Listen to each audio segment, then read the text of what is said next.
இயேசு கிறிஸ்து வந்து சிலுவையில் அறையப்படுகிறார். அதுக்காக அந்த சிலுவை பாதையை அவர் சிலுவை எடுத்துக்கொண்டு போகிறார் என்று நாங்கள் பார்க்கிறோம். 2 குற்றவாளிகள் அவர் நடுவில் 2 குற்றவாளிகள் வலது பக்கத்திலும் இடது பக்கத்திலும் அறையப்படுகிறார்கள். அவருடைய இயேசு கிறிஸ்துவனுடைய தாழ்மையை பார்க்கிறோம். எப்படியாய் அவர் அந்த சிலுவையை சுமக்கிறார் என்று நாங்கள் பார்க்கிறோம். இப்படியாக தேவன் எங்களுக்கு வழியை திறக்கிறார். இயேசு கிறிஸ்துவனுடைய மரணத்தினால் எங்களுக்கு ரட்சிப்பு உண்டாகிறது என்பதை நாங்கள் பார்க்கிறோம்.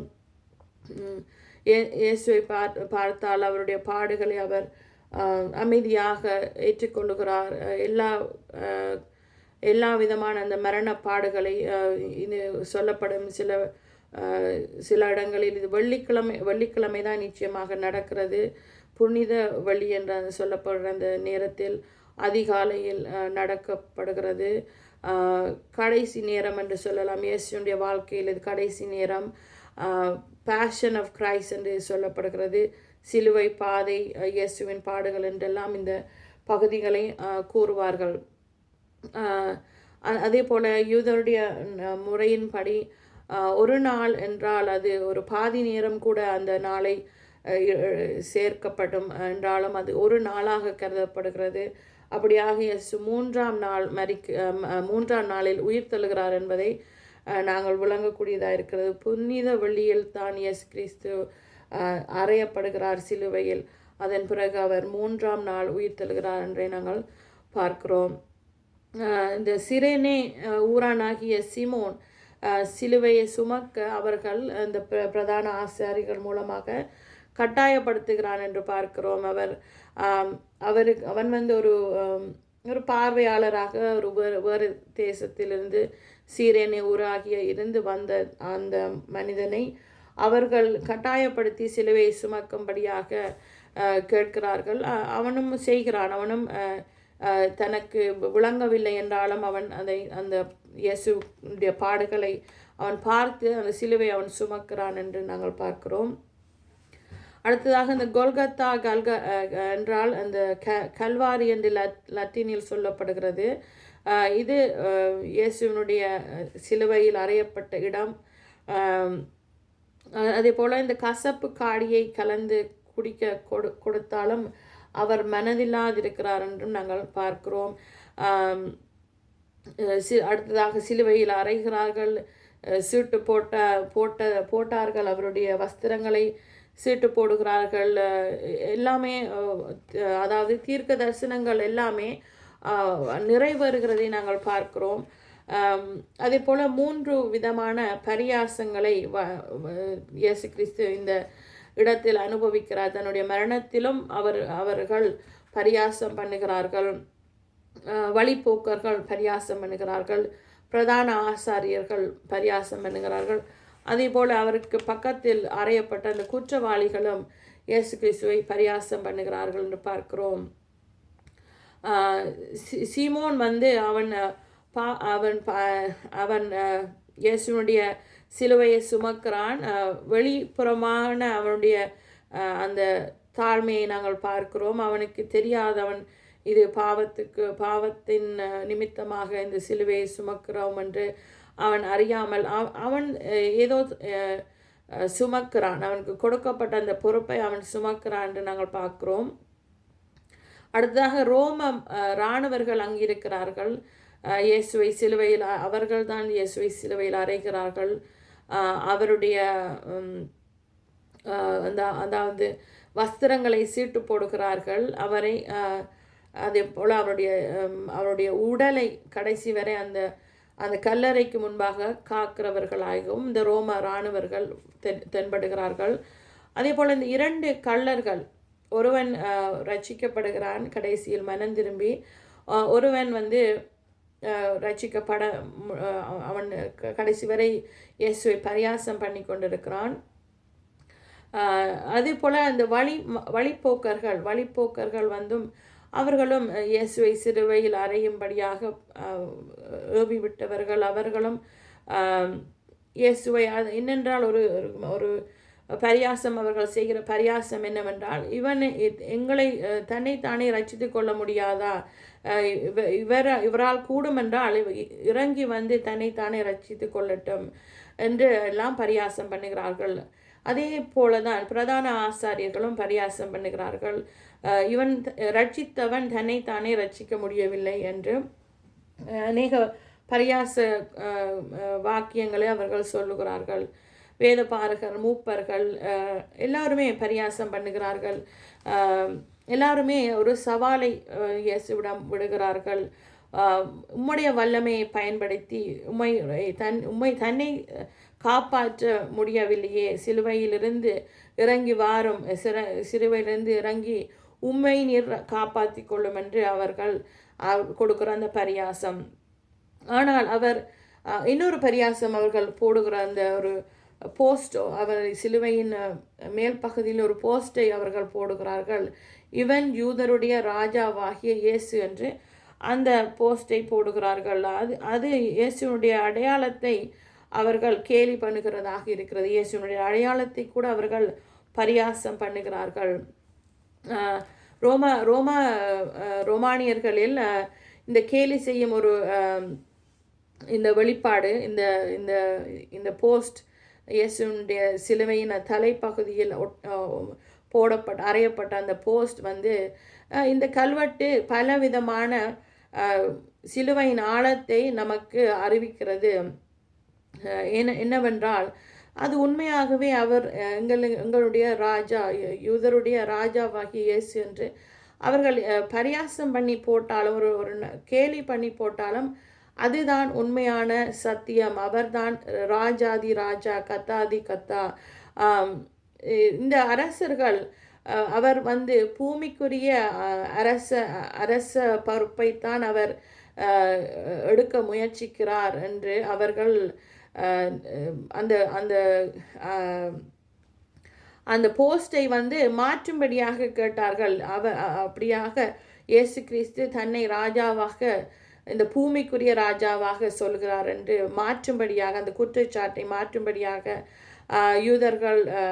அதாவது இந்த பிரதான ஆசாரியர்கள் கேட்டுக்கொண்டார்கள். ஆனால் பிலாத்துவோ அவர் எழுதிவிட்டார், இவன் யூதருடைய ராஜாவாகிய இயேசு.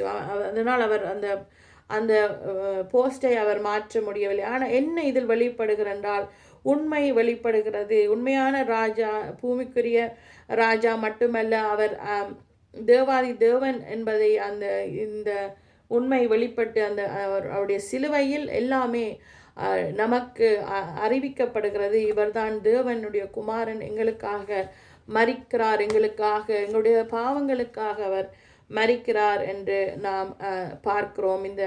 இந்த போஸ்ட், அதாவது இவர் யூதருடைய ராஜாவாகி இயேசு எல்லா மொழிகளிலும் மொழிபெயர்க்கப்பட்டது. எபிரேயர், கிரேக்கர் என்றெல்லாம் அந்த அடையாளத்தை அவர்கள் வெளிப்படுத்தினார்கள். எல்லாமே தீர்க்க தரிசனம் நிறைவேறுகிறது. தாவீதின் குமாரன் நித்திய சிங்காசனத்தை உடையவர் என்பதை நாம் அதில் இந்த அவருடைய மரணத்தின் மூலமாக நாங்கள் பார்க்கிறோம். இயேசு எதற்காக அந்த கசப்பு காடியை குடிக்க மறுத்தார் என்றால், அவர் முழு உணர்வுடன், தெளிவான உணர்வுடன் அவருடைய மரணத்தை அவர் அனுபவிக்கிறார். அவர் அந்த மரணத்தை ஏற்றுக்கொள்ளுகிறார். அவர் அந்த மரணத்தை முழு மனுக்குலத்துக்காகவும் ஏற்றுக்கொள்கிறார். தன்னுடைய வேதனையோ அவர் குறைக்க விரும்பவில்லை. ஒரு சிறிதாகிலும் அந்த வேதனையை அவர் குறைக்க விரும்பவில்லை. அவர் எல்லாவற்றையும் நமக்காக, நம்முடைய பாவங்களுக்காக அவர் அனுபவிக்கிறார் என்பதை நாங்கள் பார்க்கிறோம். தெளிவான தன்னுடைய தாழ்மையை நாங்கள், இயேசு கிறிஸ்துவினுடைய தாழ்மை, தேவாதி தேவனுடைய தாழ்மை, சிலுவையில் அவர் வேண்டுமென்றே அந்த அறையப்படுவதற்கே அவர் பிறந்தார் என்று நாங்கள் பார்க்கிறோம். அப்படியாக முழு மனதோடு, முழு தாழ்மையோடு இயேசு நமக்காக மரித்தார் என்று இந்த சிலுவை மரணத்தின் மூலமாக நாங்கள் பார்க்கிறோம்.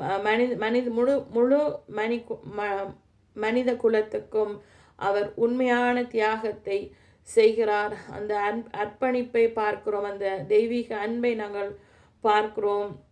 அதே போல் முழுமையான கீழ்ப்படிதல், தேவனுடைய சித்தம் எதுவோ அதை அவர் நிறைவேற்றுகிறார். கடவுளுடைய சித்தத்தை முழுமையாக அவர் நிறைவேற்றி முடிக்கிறார். தியாகத்தை பார்க்கிறோம். இயேசுடைய தியாகம் முழு மனுக்குலத்துக்கும் அவர் ஒரு தரம் மரிக்கிறார். ஒரே தரம் அவர் அவருடைய அந்த இரத்தம் சிந்தனால் நமக்கு பாவ மன்னிப்பு உண்டாகி இருக்கிறது. இந்த சங்கீதம் 69:21 என் ஆகாரத்தில் கசப்பு கலந்த கொடுத்தார்கள், என் தாகத்துக்கு காடியை குடிக்க கொடுத்தார்கள் என்று அந்த தீர்க்க தரிசனம் இந்த வாக்கியங்கள் மூலமாக இந்த இடத்தில் நிறைவேறுகிறதை பார்க்கிறோம். அதே போல அநேக தீர்க்க தரிசனங்கள் நிறைவேறுகிறது. சங்கீதம் 22 8-18 இருக்கிற அந்த வாக்கியங்கள் கூட நிறைவேறுகிறதாக இருக்கிறது. எல்லா உண்மைகளும் எழுதப்பட்ட உண்மைகள் எல்லாம் இங்கே நிறைவேறுகிறதை நாங்கள் பார்க்கிறோம். சங்கீதம் 22 8-18 எல்லாமே தீர்க்க தரிசனங்கள் நிறைவேறுகிறது. சிலுவை மரணத்தை அவர் எங்களுக்காக அனுபவிக்கிறார்.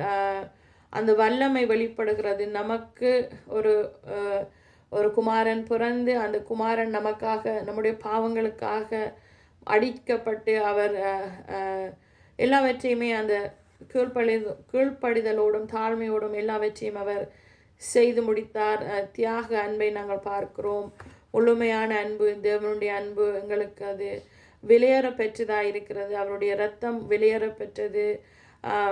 எத்தனையோ பரியாசம் அவருடைய மரண தருவாயில் அவர் சந்தித்தார். துரோகிகளை சந்தித்தார். நீ குமாரனாய் உண்மையான தேவனுடைய குமாரனே ஆனால் நீ கீழே இறங்கி வா என்று இதன் உண்மைத்துவம் அதில் வெளிப்பட்டாலும் அவர் எல்லாவற்றையும் சகித்தார். இயேசு தன்னைத்தானே காப்பாற்றி கொள்ள அவர் முயற்சிக்கவில்லை. அப்படியாக அவர் முயற்சித்திருந்தால் நமக்கு ரட்சிப்பு என்று இருக்காது. அவர் தன்னை காப்பாற்ற முடியாதது, தன்னை காப்பாற்றாவிட்டால் தான் அந்த மரணத்தை அவர் சகித்து அந்த மரணத்தை ஏற்றுக்கொண்டால் தான் நமக்கு அந்த ரட்சிப்பும் விடுதலையும் நித்திய ஜீவனும். இயேசு முழுமையாக அந்த சீமோனை நாங்கள் பார்த்தால் அந்த சீமோனும் ஒரு வகையில் அவன் இயேசுவை ஆழமாக அறியாவிட்டாலும் அவன் சிலுவையை சுமக்கிறான் என்பதை பார்க்கிறோம். மனம் கசங்காமல் அவன் அந்த சிலுவையை இயேசுக்காக சுமக்கிறான். இப்படியாக இதெல்லாவற்றையும் நாங்கள் பார்க்கும்போது எங்களுடைய வாழ்க்கையில் எது சிலுவையாக நமக்கு இருக்கிறதோ அதை நாம் சுமக்க நாம் தயாராக இருக்கிறோமா? நமக்கு அழைக்கப்பட்ட பொறுப்பை நாம் சுமக்கிறோமா? நாம் மற்றவர்களுக்காக சேவை செய்கிறோமா? நிந்தனைகளை சகிக்கிறோமா? தியாகத்தினால் நம்முடைய வாழ்க்கையை வாழ்கிறோமா? அன்பை நாம் வெளிப்படுத்துகிறோமா? இயேசுவினுடைய அந்த தியாக அன்பை நாம் வெளிப்படுத்துகிறோமா? இயேசு எல்லா விதமான பரியாசத்தையும் மௌனமாக சகித்தார் என்று பார்க்கிறோம். அவர் மற்றவர்களை அவர் பரியாசம் பண்ணவில்லை, மற்றவர்களை அவர் கேலி பண்ணவில்லை, மற்றவர்கள் அவருக்கு வந்த துன்பங்கள், துயரங்கள், பாடுகள் எல்லாவற்றையுமே அவர் மௌனமாக சகித்தார் என்று பார்க்கிறோம். அப்படி என்றால் நாமும் அதை கற்றுக்கொள்ள வேண்டும். நமக்கும் இயேசுனுடைய சாயல் உண்டாயிருக்க வேண்டும். அவருடைய அந்த தியாக அன்பை நாம் தரித்து கொள்ள வேண்டும். தியாக அன்பை நாம் மற்றவர்களுக்காக நாம் அடிக்கப்பட்டாலும் நொறுக்கப்பட்டாலும் வேதனைப்பட்டாலும் நாம் அதை மௌனமாக சகிக்கிற தன்மை நமக்கு இருக்க வேண்டும். நாம் நம்மை நாம் அதாவது நிரூபிக்க, நம்முடைய அடையாளத்தை நாம் நிரூபிக்க தேவையில்லை. இங்கு இயேசுதான் யூதர்களின் ராஜா என்று அவர் நிரூபிக்க போகவில்லை. அவரை கேலி பண்ணினாலும் அவரை பரியாசம் பண்ணினாலும் அவர் தன்னுடைய அடையாளத்தை அவர் நிரூபிக்கவில்லை. அதே போல தான் நாமும் நமக்கு கொடுத்த அடையாளம், நாம் தேவனுடைய பிள்ளைகள் என்ற அந்த அடையாளம், அதை யாரெல்லாம் அதை கேலி பண்ணினாலும் பரியாசம் பண்ணினாலும் நீ உண்மையாகவே தேவனுடைய பிள்ளையா, உண்மையாகவே நீங்கள் தேவனுடைய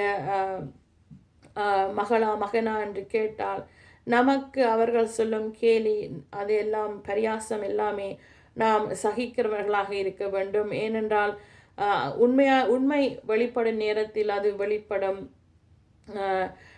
சில வேளைகளில் நம்மை நிரூபிப்பதற்காக, நம்முடைய பரிசுத்தத்தை நிரூபிப்பதற்காக, நம்முடைய அடையாளத்தை நிரூபிப்பதற்காக நாம் அநேக உழைப்புகளை நாங்கள் செய்கிறோம். அதெல்லாம் வேண்டாத காரியம். அது சில வேளைகளில் நமக்கு மனச்சோர்வை கொண்டு வரும், பதட்டத்தை கொண்டு வரும்.